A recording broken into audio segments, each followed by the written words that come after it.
Assalamualaikum warahmatullahi wabarakatuh. Alhamdulillahilladzi arsala rasulahu bil huda wa dinil haq liyudhhirahu 'alad dini kullih wa kafa billahi syahida. Kembali bersama saya Zulkarnain El-Maduri, kali ini ingin membawa sebuah berita hangat, yaitu terjadinya kegoncangan-kegoncangan di dalam tubuh umat Islam, terutama di Indonesia, yang sangat banter sekali dihantam oleh kelompok-kelompok anti-Wahabi.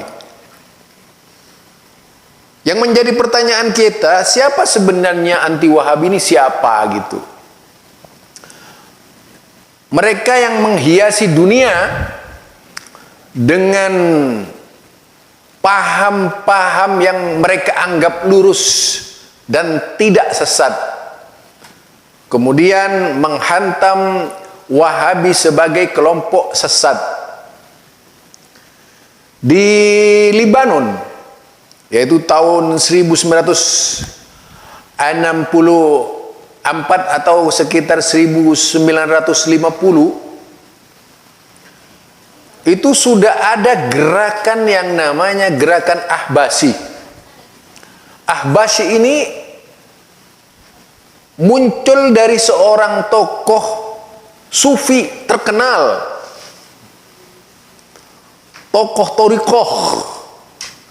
Memang banyak gurunya sih, tetapi rata-rata guru torikoh, yaitu sekitar tahun 1950-an pindah ke Libanon dan banyak berbicara terkait Asy'ariyah.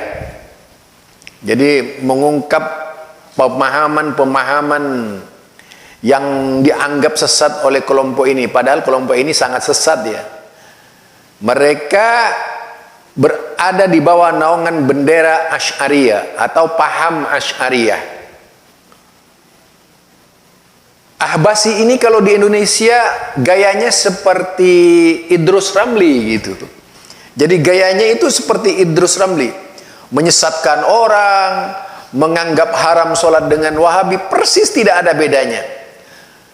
Ahbasyi ini juga bersemangat bersatu dengan klaim takribnya dengan kelompok-kelompok Syiah. Kalau menurut pemahaman mereka, lebih baik bersekutu dengan Syiah daripada bersekutu dengan Wahabi gitu. Mereka menyemarakkan pemahaman-pemahaman syirik, merebak di seluruh dunia. Ahbasyi juga kemudian menjadi sebuah yayasan besar, yayasan sosial, menggerakkan para pengikutnya, yaitu Ahbasyiyah. Pengikutnya namanya Ahbasyiyah ya. Itu dari kata Habasya asalnya itu. Jadi Ahbasyiyah, pengikut Ahbasyiyah ini juga mendapatkan cipratan dana yang besar untuk menghantam Wahabi.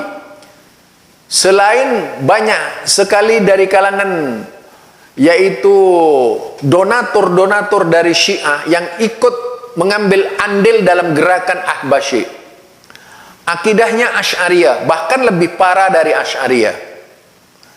Keyakinannya terhadap sifat-sifat Allah sangat luar biasa, dengan biaya, di samping juga keyakinannya sebagai seorang torikoh, kuburion dan sebagainya, menyemarakkan kegiatan-kegiatan kuburion dan sebagainya, torikoh juga dan sebagainya. Orang-orangnya di dunia ini seluruhnya mendapat cipratan dana dari Ahbasyi. Mereka tidak akan tanggung-tanggung memfitnah Wahabi. Dan tokoh-tokohnya di Indonesia itu sangat banyak yang mendapatkan cipratan dana dari Ahbasyi ini. Gerakan Ahbasyi itu bukan kesadaran beragama, tapi sangat politis sekali. Bahkan seringkali digunakan sebagai kendaraan untuk mencapai tujuan politik. Juga di Indonesia biasanya vokal, orang-orangnya vokal menghantam Wahabi. Sebagaimana yang ditunjukkan oleh sosok-sosok tertentu di Indonesia, bagaimana mereka berbicara Wahabi. Kadang-kadang dikaitkan dengan terorisme, kadang-kadang dikaitkan dengan yaitu kebrutalan. Padahal mereka ini tukang fitnah gitu. Memang sengaja tukang-tukang fitnah ini dikoordinir oleh Ahbasi. Dan sangat menyenangkan Ahbasi.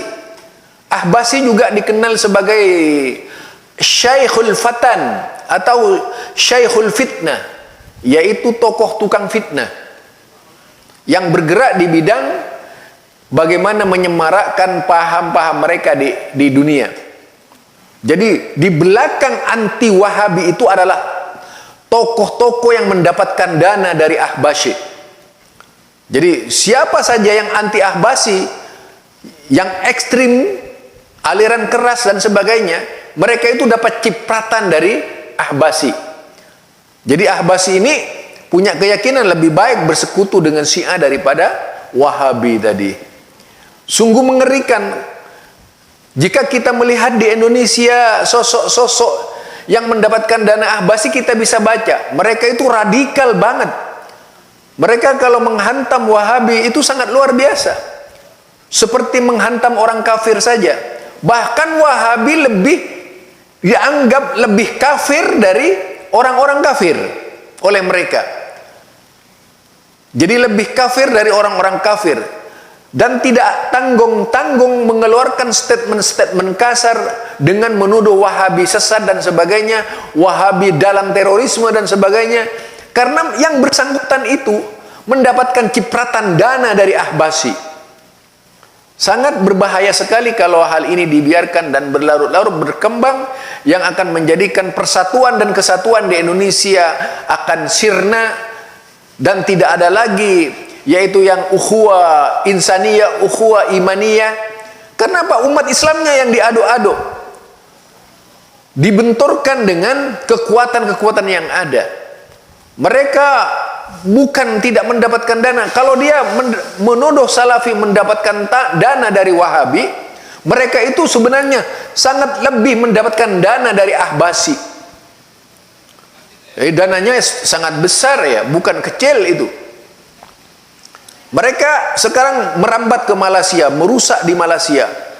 Mereka melakukan gerakan-gerakan bawah tanah juga, melakukan gerakan-gerakan pemikiran, nyusup-nyusup ke orang-orang di Malaysia dan sebagainya, kemudian mengandu domba masyarakat Malaysia. Itu dari Indonesia semua itu.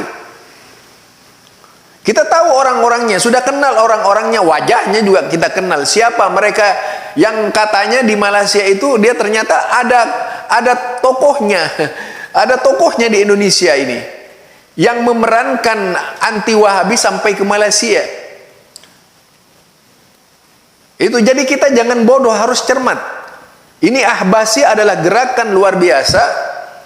Di situ terjadi hubungan yang akrab dengan Syiah, dan dia tinggal di Libanon, menjadikan sebuah gerakan, yaitu gerakannya anti Wahabi tadi.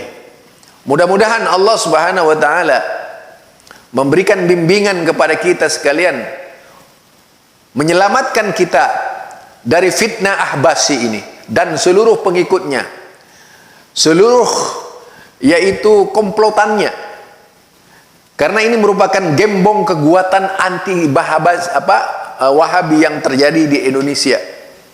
Mulai gencar setelah Ahbasi ikut campur, dan perannya Ahbasi ini dimulai yaitu sejak di Indonesia itu sejak tahun 1900 yaitu 80 sampai 2014 sampai sekarang.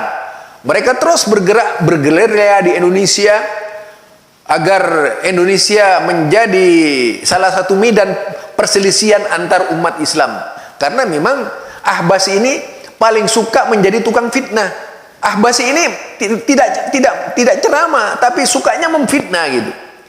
Jadi cara berpikirnya memfitnah terus. Coba lihat orang-orang yang berbicara anti Wahabi, mana ada mereka berceramah menuntut umat. Umat malah diajak perang, umat diajak membenci, umat itu diajari bagaimana memfitnah, sampai ada situs resmi milik sebuah ormas di Indonesia yang menyatakan perang terhadap Wahabi.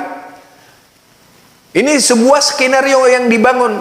Nah, ketika terjadi berbagai macam kasus-kasus terorisme, oleh mereka dihubung-hubungkan dengan Wahabi.